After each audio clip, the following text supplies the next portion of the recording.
On behalf of the captain and the crew, we'd like to welcome you on board Flight 078, now departing to the world of why is this airport so busy today? Cabin crew, arm doors, and cross-check.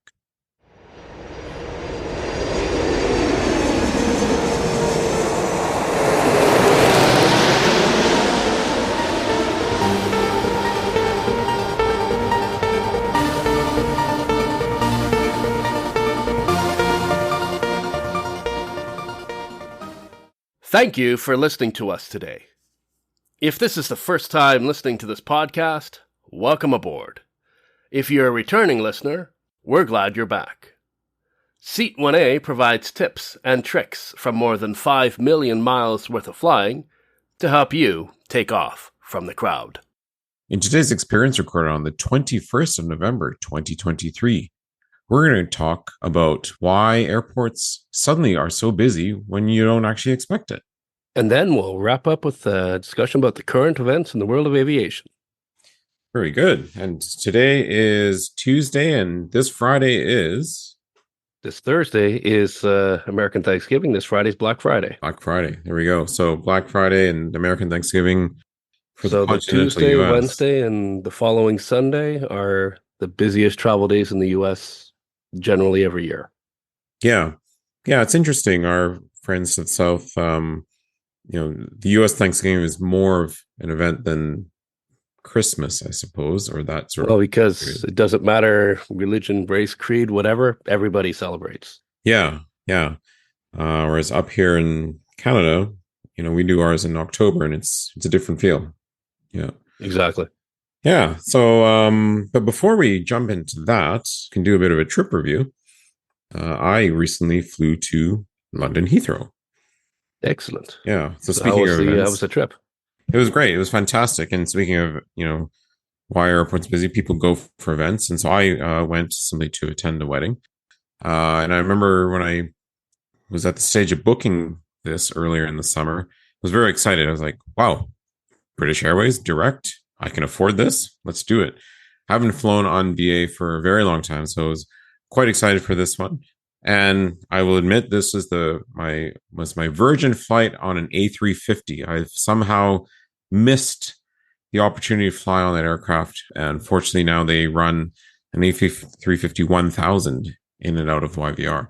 So that was quite the delight. So how does it compare to, say, the 787s that you've flown all over the place? 787s, 777s, yeah. So, hearing others talking about this aircraft, seeing it all over the place, it's like, oh, can't wait. So that was nice. Yeah, so it was a pretty straightforward run, just simply YVR Vancouver to London-Heathrow, 4 days, and run back. The fare I bought didn't give me any seat selection for free. So I was willing to kind of wait for the 24-hour mark. But of course, I go in to see how much is it to buy a decent seat. Oy, times have changed. It is not cheap. And what do they charge for a premium seat in economy is just unbelievable. 50 quid? Keep going. For 100 quid? So like, 150 even more, Canadian? Even more. Wow. For a decent emergency exit or proper bulkhead seat, it was 193 Canadian dollars. Wow, so like 125-ish. Yeah. And the cheapest seat on the plane was 77 Canadian dollars. And that's basically for your standard economy in just sort of mid-pack, middle of the cabin. And it even split it out by like aisle, center, window. It was bizarre. I'm like, this is just outrageous, but it is, and you get what you get. So now, fortunately, I still have friends at British Airways who used to be my former employer. So I rustled them all up and said, please help. So they did assign me a very nice bulkhead window, which was great. But and we've talked about this on one of the experiences before about seating, is if you are someone that is tall or has long legs, sometimes the bulkhead is not a good seat, right? Because it's a wall, and your legs run out of space. Yeah, it's almost better just being a regular seat where you can let your legs run through underneath the seat in front of you. But I remember some of the Was airports. that the case for you in this flight, or? No, this is good. Yeah, on the A350, I forget the seat number is 32A or something like that. The A and the K seats. It was fine. I was able to stretch right out and whatnot. It was a pretty quiet, or sorry, I shouldn't say quiet, but not too busy time of year to be flying. It was like a Wednesday night that I left, or maybe it was a Thursday. Check-in was very quiet. Bag drop simple at YVR. And my former colleague, chit chat, catch up, like, oh, you want to check out the lounge? I'm like, yes. They're like, well, sure, I'll give you this pass, but it's not our usual lounge. It's like, okay. So typically at Vancouver, BA has its own proprietary lounge that they staff. It has been under renovation for a while. So they were then shunted over to the Cathay lounge. Granted, One World and whatnot. That lounge had just gone into renovation. So they So were you're then, shunted over to another one? well, it was a cascade effect. They were then shunted over to the Plaza Premium, which is a third party, common lounge amongst a lot of Yep. domestic airports. That one then also was being thrown into the renovation. So she said, well, you're going to go to an area that is just not that great. Just go grab a sandwich and you'll be behind a fence. I'm like, what on earth are you talking about? I didn't quite, in all the conversation, I didn't have a chance to really drill down. I'm like, whatever. I'm happy to go to some sort of lounge. Yeah. So whiz through security, duty free, just kind of the complimentary stuff. No issues. Pretty straightforward. Nice, quiet time of night to fly at YVR. So make my way, go through. And, for those of you that have not been through the YVR International Departures Experience and Terminal, it is a gorgeous, beautiful terminal. I mean, I've been flying out of it for years and years and years. And every time I go, it's still, well, I don't think the word breathtaking is the right one, but it's just gorgeous. There's so Well many appointed. visual displays. Yeah, well appointed. So I'm following the signs. I'm like, well, where is this Plaza Premium Lounge? What they have done is they took this sort of section in between gates and stanchioned it off and brought all the lounge furniture out of, I don't know which lounge, and all like the sandwich bar, and made a makeshift bar and created a lounge out of open space up against some of the windows. Mm-hmm. Yeah, you felt like you're in a cafeteria for the most part. It was very, very Yeah, and I quiet. know that a few other airports and looking like Plaza Premium and third party lounges, like they were doing their lounges weren't in effect. It's like, well, you can come to this restaurant or go here or go there. And I think a bunch of our airports, I mean, they were doing renos or something, because it's like, I mean, there's nothing for me in this particular spot. And then your comment about sometimes it's just easier to go find a quiet spot in the airport and sit by the window. Absolutely. Well, then that's what this felt like. Is this I was they were using the quiet spot that I would have gone to. So, but I was actually quite hungry, so I went to and found the food and be good. But you're kind of just sitting as if literally you're in like any sort of, I don't know, food court. If you're at a conference and you kind of go for the general session meal, and you're kind of just all sardined in. So that's what it felt like. It definitely didn't have an exclusive lounge experience, because you're kind of just there. And the lights were really bright, and it was very open air and loud and noisy. Not the luxury lounge. But anyway, I had a free pass. I wasn't going to complain. Not a BA or a Cathay experience. Definitely not at that standard. No, no. So anyway, onwards to the gate, and yeah, zone boarding. And it's always apparent, when you have many different wonderful cultures of the world that simply just don't understand announcements or the process, and everyone like just trying to board out of zone. But the agents were very good at, taking in the zones as This is not a Southwest flight. You have to wait for your zone. Yeah, exactly. So get on, and it was my first time to put eyes onto the new BA Business Class Club World product. The first thing I noticed as soon as I stepped in to walk through that cabin, it felt so tight. Maybe just the aisle was tight, but even just looking at the config, it's a 1, 2, and 1, which is very common. It just felt, I don't know, if you were, I guess, sitting in your seat in your lay flat pod, then who cares? You have your own space. Yeah, it's like, all right, well, you're in your pod. I don't care about the aisle. Yeah. So, you kind of like jam through there. But then even now, the economy class cabin was it was a 333. It also felt tight. Okay. Yeah. And again, this is my first time on a 350. Maybe that's just the way it is. But So width or pitch? The width. Yeah. The pitch was actually decent. And we'll talk about that on the return. So yeah, I mean, once the overhead bins had all been closed up, it kind of opened up a bit for sure. So the bins definitely do drop low. Yeah. Boarding, departure, no major issues. Very great announcements from the pilot, the captain, very informative. And, I always love, the properness of certain things on British Airways and how they hold. And it's still there, but a little bit of some of the panache that I'd been used to working to in years gone by has kind of changed a little bit. They have the new uniform as well, which they were all sporting. It's okay. It's nothing special. There was something, the uniform that I last wore with them was the previous generation to the one we see now. It felt special and looked different. Something about it. What they're wearing now just looks like any other uniform. Yeah. And the one thing that was also, I always like to say hello to the service director, and just kind of just say, hey, thanks for, being here today. Happy to fly with you. Used to work, et cetera, et cetera.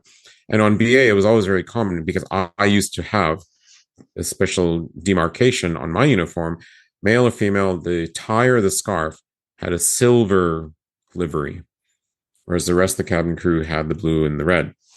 It was very easy to find who is in the leadership position because you just look for the silver. The U uniform, there is a difference, but it's so subtle to find that person. So that made it for a little bit of a trick. But anyway, I found her and said hello, and it was all very well and good. Yeah, takeoff, all the new planes, new engines, everything, all very smooth. A pretty quiet aircraft for the most part. But one thing I noticed, I wear my nice noise canceling headset, and it filters out, of course, the main noise. There was a very interesting harmonic sound that I was picking up from these engines. And this is going really deep into AvGeek here. And there I am trying to get some shut eye, and all I can hear is this sort of warble coming through. I'm like, well, I don't want to put my headset off because that's not going to work. But keeping it on is bringing a whole different sensation. But oh well, it is what it is. Yeah, aircraft, plane, pretty fine. The service, yeah, I mean, economy class is economy class now. You get this fairly small meal, but it's fine. It is what it is. During service, they didn't really come through after. It's a red eye flight, so they hammer out the meal service. They shut the lights down and expect everyone to sleep. But there was never a pass through with water, any sort of check on refreshments. You kind of had to go seeking it yourself. So that was a bit disappointing.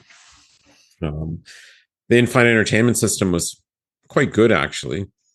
But I sadly forgot one of my adapters to plug into the system. So I had to use a secondary headset, but that's okay. Again, these are first world problems, right? Into Heathrow. So one thing I was disappointed. I wanted to go into Terminal 5. I haven't been for a long, long time. And I thought, let's embrace all things BA and just see where they're all at. Get some good content for us to talk about. Only at check-in. I totally was oblivious to this in all the lead up in all my tracking stuff. We were going to Terminal 3. I thought, my goodness, Terminal 3. What? Why? Yeah. Yeah, and they're like, yeah, it just got switched like within the last month. So what BA, I guess maybe it has to do with overflow. They were only running like 4 or 5 flights in and out of three, and they're all A350 flights. So it's Vancouver, Sao Paulo. I forget the other ones. So I was like, oh, okay, I'll go to Terminal 3 because I don't really have a choice. We land, and it was very convenient. Like our assigned jet bridge was right there, so we very very short taxi, and then the walking because Terminal 3 is one of these sort of linear architecture. It's just the long, long go, go, go walkway after walkway after walkway. And it was actually kind of nostalgic. I had been flying into Terminal 3 since I was a little boy. That used to be Air Canada would fly into there. I mean, a lot of Star Alliance used to operate out of there. Yeah. So it all felt very familiar, very old, and strangely comforting, I suppose. The e-gates. So what's nice, Canadian passport holders can now use the e-gates, which is great. As long as you have a biometric passport. A whole slew of countries. There's a whole signage there. But I don't know. It didn't work for me. So I knew I had to take my glasses off because I've heard all about this before. And just something with the positioning of the camera, because it doesn't say stare at this green dot like, a lot of these systems do. It just, has a light and you're sort of have to look at it. I tried 2 gates and they wouldn't work. And I clued in that, okay, this thing is trying to take my picture and match to my biometrics and scan the daylights into me. It just wouldn't do it. Couldn't do it? Wouldn't do it. I don't know. Fortunately, immigration was absolutely dead. I'm like, this is strange, but I'll take it. Because I remember I've stood in those lines for years upon years. Went to the human being, welcome, hello, good, no issues. So that was fun. Yeah, baggage claim, all the rest of it out. The long walk from Terminal 3 to get to the underground. The tube connection. Or the train, yeah. Yeah, jumped on the Elizabeth line, which is fantastic, and straight in to Paddington Station, no issues. So, yeah, it was overall a pretty darn smooth experience. Coming back, same thing. I literally did the exact same thing in reverse. Elizabeth line out of Paddington again. But what's interesting is coming off the Elizabeth line to go to the Terminal 3 departure is a lot shorter. Something about how it routes you. I think it's the use of elevators and whatnot. So I get in. Now, I checked a bag and I pushed the weight limit right to that 23 mark. And it was sitting surprise. Yeah, exactly. Big surprise. I knew I was coming in at like 24 and a touch. I was like, well, let's see how this goes because I can maybe fiddle my way out. Well, Terminal 3 for BA has automated bag drop. Like, oh no, the machine. So I do the whole thing. And it doesn't tell, the bag is there. And I can see the manual, what do you call it? Readout is telling me the weight. So it's not giving me an alert right away. And then it actually prints out a heavy tag to put on with the weight. I'm like, okay. And then it says, stop. You need to deal with an agent. Why are you wasting my time? Why did you do all of that? Yeah. So I called an agent over. I just said, oh, I thought it was 23. The machine is a caliber. I just kind of blagged my way. Yeah. And he's like, yeah, I hate this machine. Just go around to the other side there and tell my colleague I sent you and she'll take care of you. Fantastic. I'm like, God, this guy must have been having a good day. So that was good. Rolled over. And he actually had directed me to the Club World. So this is very important. Like, seat 1A tips, you always have to find your referral point. Because you don't want to just seem like the fool that's just rocking up and trying to blag their way into business class check-in or elite check-in or something. But your colleague over there, that man or woman, sent me here. Oh, yes. Great. No problem. And she sent me down to this one agent who was reading a book because it was so quiet. So I go to her, I'm like, hi, how's your book? Because I already knew she was reading. It just opens up an air of friendliness and takes a bit of Yeah. which, and the whole point of this is to like sweet talk them so they don't ding you. Yeah. And she, put her in a good mood. She's like, oh, yes, no worries. I'll waive. It's just a kilo. Fantastic. Thank you very much. And on we go. So that was fun. Like a kilo in that bag or a kilo in my carry-on. Let's Yeah, exactly. Security, Heathrow, a breeze, actually. No issues. Like, there's still the traveling public that just don't know what they're doing, but you just kind of have to put a blinder on it for those of us that know. And yeah, very straightforward. No mad panic. Terminal 3, annoying. It's so much ridiculous retail thrown into mm-hmm. this, literally this pot in the middle. And, they make you wait for your gate to display. I already knew the gate. So, our friends at Layovers had talked about the Flighty app. So I used Flighty on this run, and I love that app. Like, it told me my gate before I left Paddington. Wow. Yeah. When I got to airside of 3, the board was still saying wait for gate, but I already knew. So I was like, I'm on my way. Did my quick shopping bit. And again, the long walk all the way to the end of the pier. Because obviously, with BA only running 4 flights or whatever it may be, they just service them all out of one end of the pier versus spreading it. So, yeah, get down there and wait. And it was fine because I was ahead of everyone else. And yeah, I mean, everything with that, the boarding for that, no issues, straightforward by zone, sorting everybody out, very congenial, very polite, but also unremarkable, just people doing their job. Yeah. And that flight, I had a economy aisle seat in the middle bank of 3, and fortunately, there was nobody in the seat next to me, which is just great because it just gives you that extra bit of room to kind of Armrest goes up, and there we go. Yeah. Fine 9-hour flight, windows closed, dark, movies, etc. And arrival into Vancouver, straightforward, no issues. Bags delivered pretty quick and done. Nice. And Yeah, customs, I know you've got Nexus, so I mean straight through, right? So straight through. Yeah. So, yeah, all good. Can't really say anything went horribly wrong or that there was anything amazing about it. It was the way our travel should be, I guess. Quick and effective. Exactly. Yeah.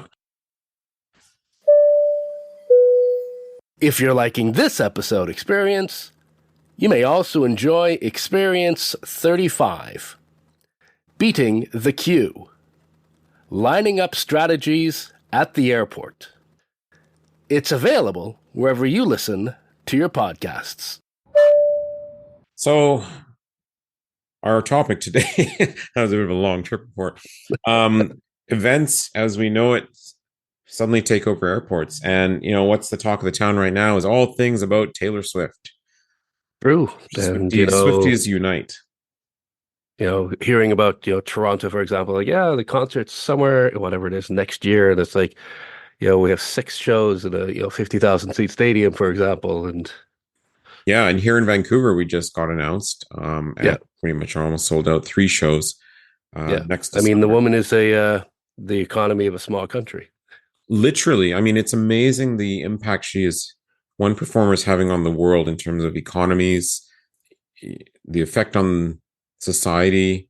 It's all good, but the one thing that and the effect on travel, and that is just amazing. So recently in Buenos Aires, weather caused her to have to postpone her concert by a day, by 24 hours.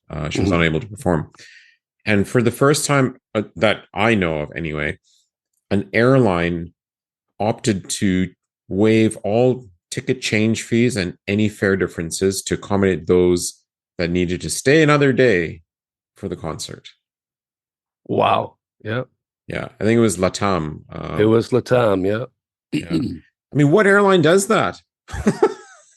Like one who realizes if they don't, they'll lose business for years. I mean, out of Buenos Aires, there are a lot of airlines, but we're not. Venice is not necessarily Heathrow or Frankfurt, where if one airline says no, I'm not going to change, you can figure out and just jump on some other competitor, some other route, Yeah. some other way, some other train. Like, But like coming into Buenos Aires from anywhere else in South America, though, it's like, yeah, you pretty much got them and Aerolíneas Argentinas, right? Probably, and maybe Gol, but yeah, from your sort of regional, and then you open it up to your sort of standard world yeah, carriers. So that is pretty incredible. The fact that they were willing to do it, and then actually went through with that to accommodate that many people yeah, displaced by a concert being postponed. And yeah, you know, sometimes you'll show up at airports and have no reason why. Like, we talked about how, okay, fine, we all know that this upcoming short part of a week is the US Thanksgiving. Everyone knows the airports are going to be packed and jammed and busy and flowing, flowing, flowing. yeah. Sometimes you have no idea. Or there's a sporting event. You go like Olympics or football or other football of another type, or it's like, yeah, stuff's happening, and yeah, people are flying into town, or there's a big convention, or goodness knows what. Exactly.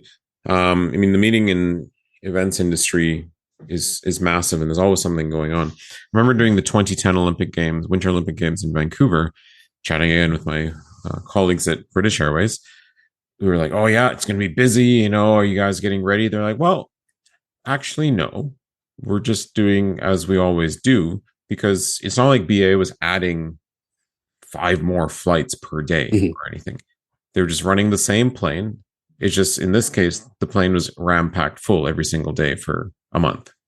Yeah, So, okay. It doesn't change your staffing level. It doesn't change any of your operations. Whether the plane is full or empty, nothing changes. I mean, for Vancouver, though, I mean, an example might have been like Air Canada having to change their plane types. Like, say, London in 2012 might have been a different situation. True. When you're sort of looking at your home airports, you're right. The flag carrier can suddenly do a swap. So if an aircraft was meant to be I don't know, an A321, suddenly it's And being all of a switched to sudden, it turns into like a wide body. yeah, that puts a new load on all things in the airport experience. So sporting events is, yeah, as you said, is one of the biggest ones. Long ago in our city, when we were going to university, there was like was it IAAF, the track and field Yeah, the championships. World Track and Field Championships in Edmonton in 2001. Yeah. Yeah, and I remember going. I think I was flying out to London to Heathrow, and I remember being dropped off, and driving up the ramp to the departures level, and there was like this insanely long queue coming out. And actually, this was pre 9/11. Now that I think about it. Hmm. So 9/11, any of that stuff had nothing to do with it. The lineup was coming out the doors, out down the ramp. People were standing out there in the sun. I'm like, what's going on? And because the airport, the throughput touch points weren't designed to handle heavy load That factor. particular volume of people. Yeah. Or perhaps, whoever's in charge of staffing didn't make a conscious effort to proactively upscale the staffing levels. Yeah. So it kind of threw everything for a loop. And I didn't have to stand on that line. I'm trying to think why. I think I had I might have been in business class or something, or I had like a fast pass, some sort of trick I had to avoid Yeah. that. I think it was business It was class based on the story I remember you telling about some guy standing up or coach something and on that breaking the flight. chair. Yeah, that's Yeah. so. But it can really throw you for your loop if you don't know things that are going on at airports Hmm. that you don't normally operate out of. Because I mean, Edmonton has grown since then. Yeah. But in that time, Edmonton, it's a big airport, but it's not a major hub airport necessarily in the Yeah. Canadian scheme. It's sort of a little bit lower on the list. Yeah. So it I wasn't. mean, I remember an example in 2001. It was like I was flying into Cairo from Milan, and all of a sudden, like I look up and it's like there's all of these flights from all over Africa, and then I'm like, oh wait, it's Hajj, and Cairo's kind of the connection point for everybody. They all come into Cairo from across Africa, and then they fly Like the off special to flights Jeddah. to yeah, yeah, Yeah, yeah, yeah. And it's like, I hadn't looked at the calendar, but yeah, I would have, and I wouldn't have thought that they would have been sort of a connecting point. I thought everybody would have flown from all over to Jeddah directly.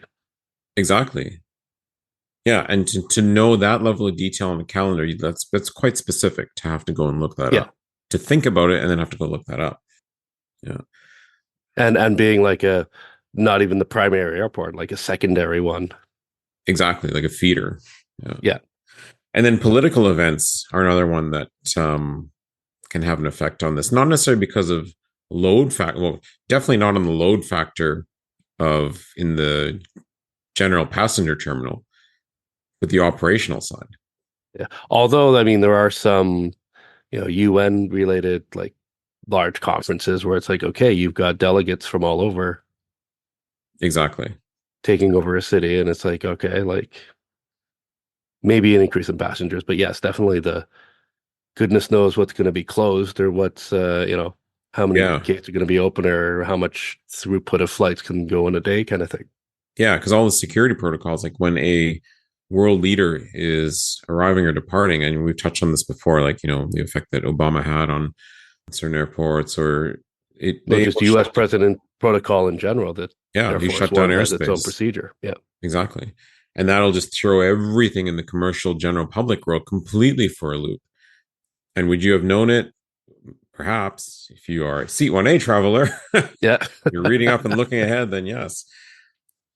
Yeah, so I mean, back to the concerts, and with everything trending of this whole Taylor Swift phenomenon, it's definitely something to keep an eye on over the next year or years, I suppose, as to when you're flying out of a certain airport, is there a concert Where's in her town? tour? What's going on? Like, just be worth checking on your socials or feeds to see, because that can definitely have a impact on your travel plans. Absolutely. But yeah, using these apps like Flighty, it was great. And our friends at Layovers are big fans of that. And actually, speaking of, it was also good to catch up with Paul in London and have some beverages and chat about all things aviation. So that was a nice And treat. podcast. Oh yeah, and the podcast too. Yeah, so that was great. And one more category that often happens, and this is obviously for the love of all things AvGeek, is the major international air shows. The Dubai Air Show just wrapped up. Paris, Dubai, Farnborough, Singapore. Singapore. And with this comes amazing aircraft porn to look at. This has nothing to do necessarily with, lineups and queues in that sense, but keep an eye on those, because if you just might be taxing out on your own flight and you might want to look the right way, or if you're really into it, you pick the right seat because you know which way the plane is going to be taking off, you know where the air show is going to be, and it could just be for some really nice stuff to look at. Or you pick the right seat because, well, this is the first flight out with this particular plane and this particular livery for some airline or something. Yeah, exactly. So yeah, keep an eye on all these things. It's good to just know what are the major events happening when you're traveling. Exactly. Yeah. All right, what do we have going on in the news? I think you had something about a new I connection. did, yeah. And well, speaking of trying to keep out of an airport and being busy, and Deutsche Bahn in Germany joining Star Alliance earlier in the year, that now United Airlines passengers can extend their trip with Deutsche Bahn tickets. They can travel to and from 25 cities in Germany and Basel in Switzerland on a single ticket via Frankfurt with the German rail operator. This is on Simple Flying. So they give an option to seamlessly do it. It wasn't an option available with Lufthansa before with their lovely rail and fly option. But starting November 22nd, so tomorrow, from the date of the recording here, passengers flying with United between Germany and the US can connect at Frankfurt with a transatlantic flight. And so a single seamless ticket. and gives the options for 25 different train stations all over Germany. So nice option, and there's some of the German train parts are also under renovation, but I mean still good service and an option to just sit and relax and have a snooze when the after you landed, kind of thing. That's really good. And refresh my memory here. If you have baggage, you can't check I'm in just with taking a look train. here That's still with a that. manually operated component. So upon arrival of Frankfurt, passengers use a dedicated air rail check-in facility near the platforms to save time and reduce distance they need to travel with luggage. So that's when they arrive. So it's like there's the actual check-in at the train station at long distance station at Frankfurt. And first and business class passengers are also eligible to access the Deutsche Bahn lounges throughout their journeys, Oh, which is nice. nice. Yeah. But yeah, it's doesn't look like there's interlining from the flight to the train. I think You still move your you bag have to around walk with your safely. ticket or with your bags across to the train platform. Yeah. But the other way, it's like, yeah, you get in with your bags and you check it in, and you don't have to walk with them the rest of the way. That's great. That reminds me of like the older American airport setups when they would have the departures curbside baggage drop points. Right, exactly. Yeah. Yeah, which were always a little bit sketchy to say the least.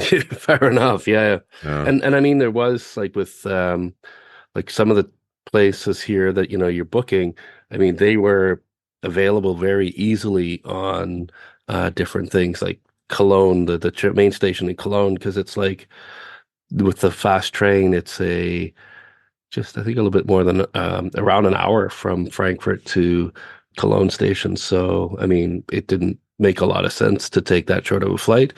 Dusseldorf is there, and I mean that's like an 30-minute flight at the best. So yeah, I love it. good option, and if having sat in even economy class on the German high speed rail is pretty Oh, it's good. just fine. Yeah. Oh, that's great. Awesome.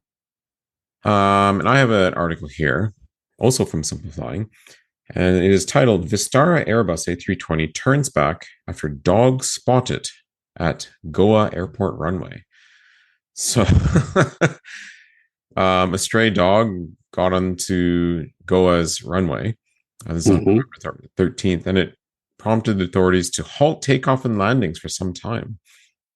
So, this one Vistara flight had been en route from Bengaluru to Goa, and it was holding, and it got to the point where they just said, forget it, we got to just turn back and go back to Bengaluru because they couldn't land in Goa because this stray dog was running around the runway.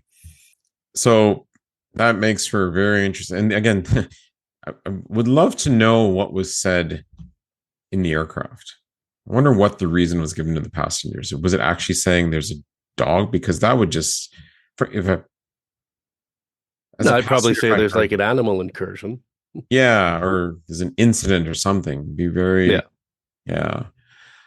So this kind of opens up to actually our next experience where we are going to talk about the world of animals in aviation. exactly. Yeah, and And it that's reminds me of when I did the tour at Pearson in 2019 and had the whole discussion with the people who manage the animal incursion and having like falcons and things to get environmental stuff. animals away and all this type of things. So yeah, Yeah. So let's hold the thought on that. But you know, just as we said to pick the right seat to look out and maybe catch an air show, just also keep an eye for any wildlife running around on the runway and maybe tell someone if you see it. exactly. Yep, Yeah. All right. Well, that was great. Um, exactly. And that wraps up Experience 78 of the Seat 1A podcast. If you liked this podcast experience, be sure to rate us and subscribe. Tell your friends and fellow travelers about us. Make sure you visit us at podcast.seat1a.org for complete show notes. That's Sierra Echo Alpha Tango, the number 1, alpha.org. feedback, addenda, letting us know where we've messed up, you can send all of that to stories, STORIES, at seat1a.org. If you'd like to support the show financially, we have a page at Patreon, patreon.com/seat1a. Links are included in the show notes. And like I said, we're going to be talking in our next experience about pets on flights. And as always, we're lining up some more interviews. We do always look forward to your stories. If you have anything you'd like us to talk about or have an interesting travel experience, please do share it with us. We would love to hear more. Excellent. So until the next time, I'm Jeff. Thanks for listening. And I'm Vinod. You're cleared for takeoff. Have a great flight.